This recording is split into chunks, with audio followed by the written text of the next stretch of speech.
All right, we're on chapter 13. I faced the killer turkey. Carter. My turn. First of all, Sadie's puppy dog comment was totally out of line. I was not starry-eyed about Zia.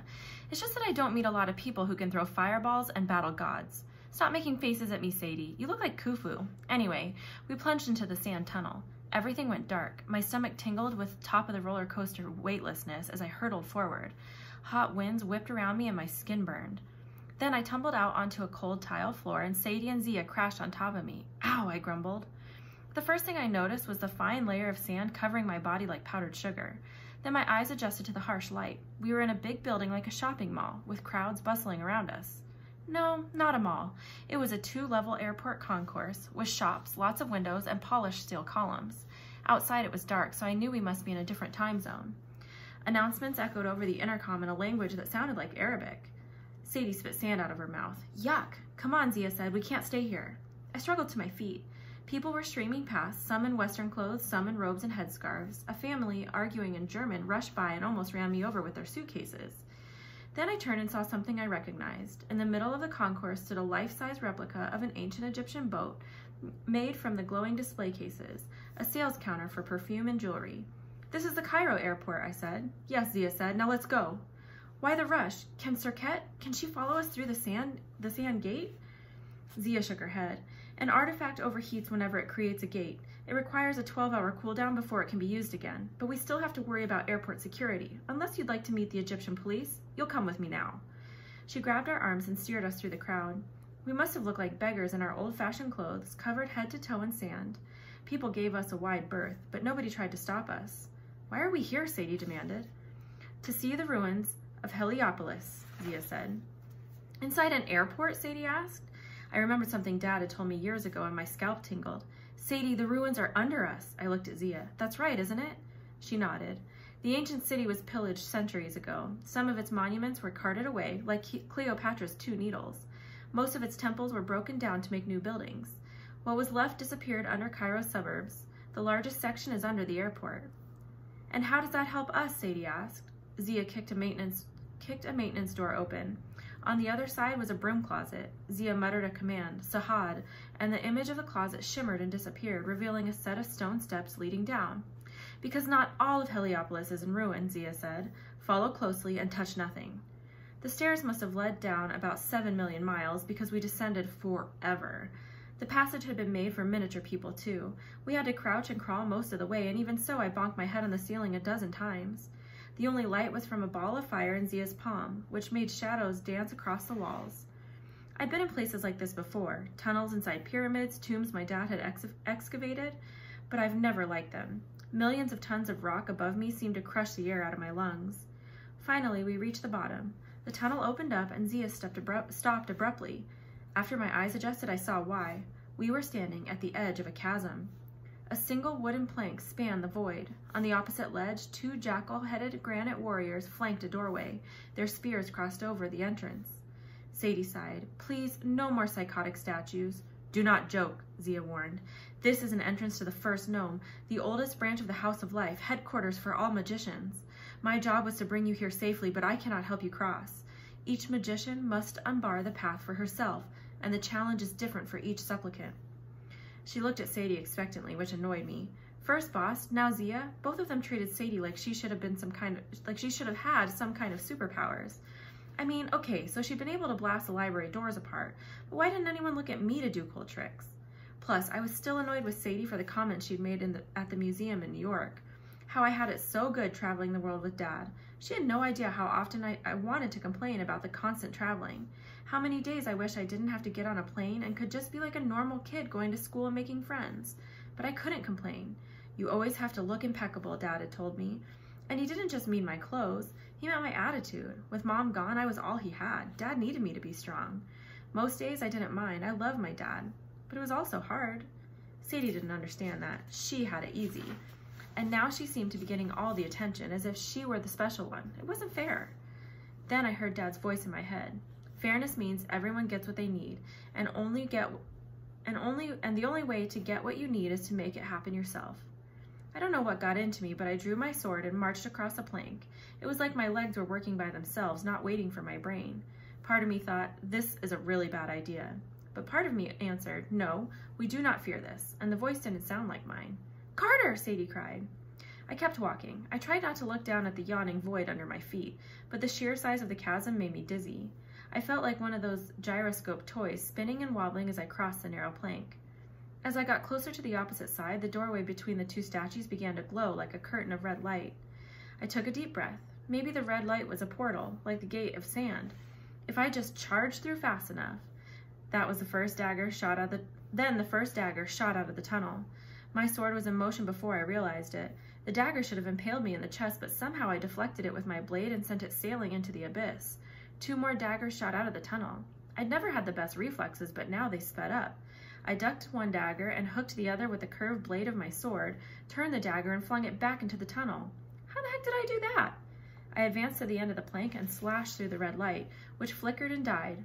I waited for the statues to come alive, but nothing happened. The only sound was a dagger clattering against the rocks in the chasm far below. The doorway began to glow again. The red light coalesced into a strange form, a 5-foot-tall bird with a man's head. I raised my sword, but Zia yelled, "Carter, no!" The bird creature folded his wings. His eyes, lined with kohl, narrowed as they studied me. A black ornamental wig glistened on his head, and the face was etched with wrinkles. One of those fake braided pharaoh beards was stuck on his chin like a backward ponytail. He didn't look hostile except for the red flickering light all around him, and the fact that from the neck down, he was the world's largest killer turkey. Then a chilling thought occurred to me. This was a bird with a human head, the same form I'd imagined taking when I slept at Amos's house, when my soul left my body and flew to Phoenix. I had no idea what that meant, but it scared me. The bird creature scratched at the stone floor. Then, unexpectedly, he smiled. "Paris, Niswa, Nafir," he told me, or at least that's what it sounded like. Zia gasped. She and Sadie were standing behind me now, their faces pale. Apparently, they'd managed to cross the chasm without my noticing. Finally, Zia seemed to collect herself. She bowed to the bird creature. Sadie followed her example. The creature winked at me as if we just shared a joke. Then he vanished. The red light faded. The statues retracted their arms, uncrossing their spears from the entrance. "That's it?" I asked. "What did the turkey say?" Zia looked at me with something like fear. "That was not a turkey, Carter. That was a ba."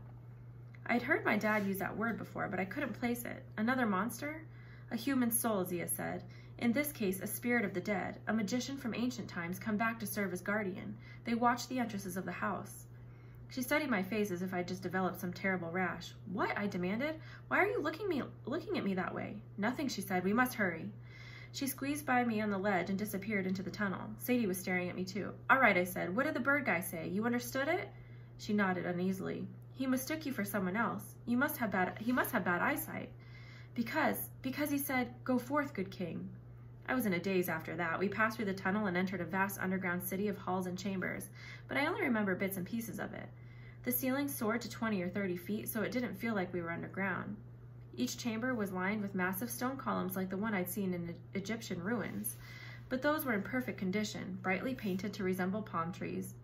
These were in perfect condition, brightly painted to resemble palm trees, with carved green fronds at the top, so I felt like I was walking through a petrified forest. Fires burned in copper braziers.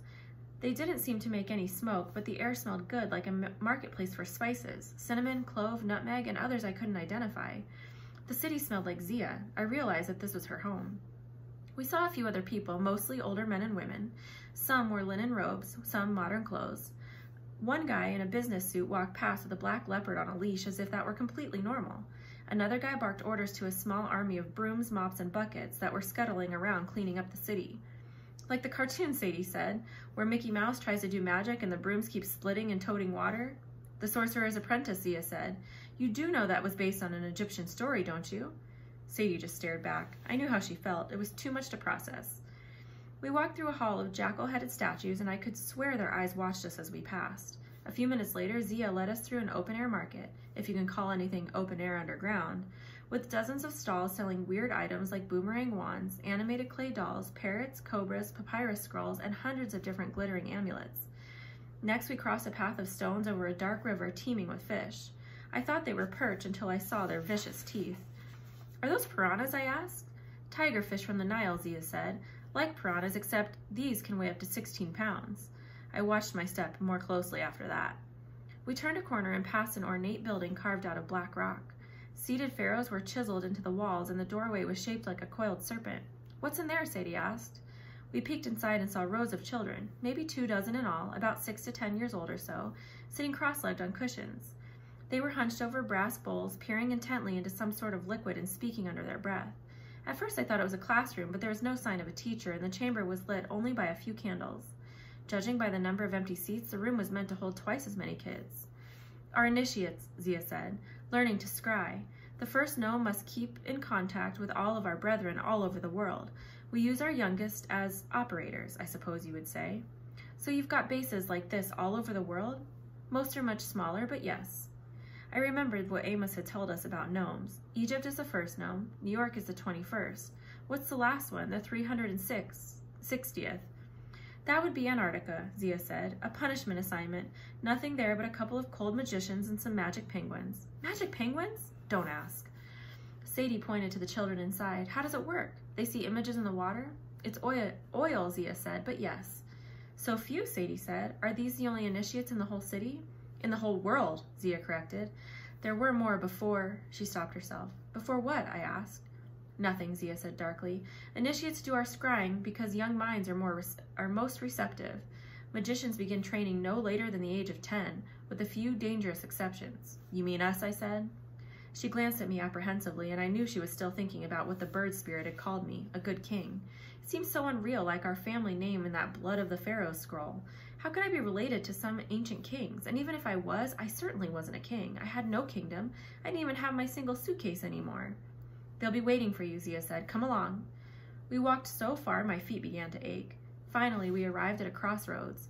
On the right was a massive set of bronze doors with fires blazing on either side. On the left, a 20-foot tall sphinx carved into the wall. A doorway nestled between its paws, but it was bricked in and covered in cobwebs. "That looks like the Sphinx at Giza," I said. "That's because we are directly under the real Sphinx," Zia said.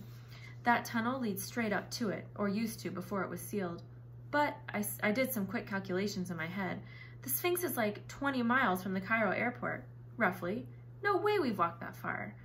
Zia actually smiled, and I couldn't help noticing how pretty her eyes were. "Distance changes in magic places, Carter. Surely you've learned that by now." Sadie cleared her throat. "So why is the tunnel closed then?" "The Sphinx was too popular with archaeologists," Zia said. "They kept digging around. Finally, in the 1980s, they discovered the first part of the tunnel under the Sphinx." "Dad told me about that," I said, "but he said the tunnel was a dead end." "It was when we got through with it. We couldn't let the archaeologists know how much they're missing. Egypt's leading archaeologists recently speculated that they've only discovered 30% of the ancient ruins in Egypt. In truth, they've only discovered 1/10, and not even the most interesting 10th. "What about King Tut's tomb?" I protested. "That boy king?" Zia rolled her eyes. "Boring. You should see some of the good tombs." I felt a little hurt. Dad had named me after Howard Carter, the guy who discovered King Tut's tomb, so I had always felt a personal attachment to it. If that wasn't a good tomb, I wondered what was. Zia turned to face the bronze doors. This is the Hall of Ages. She placed her palm against the seal, which bore the symbol of the House of Life. The hieroglyphs began to glow and the doors swung open. Zia turned to us, her expression deadly serious. "You are about to meet the chief lector. Behave yourselves unless you want to be turned into insects."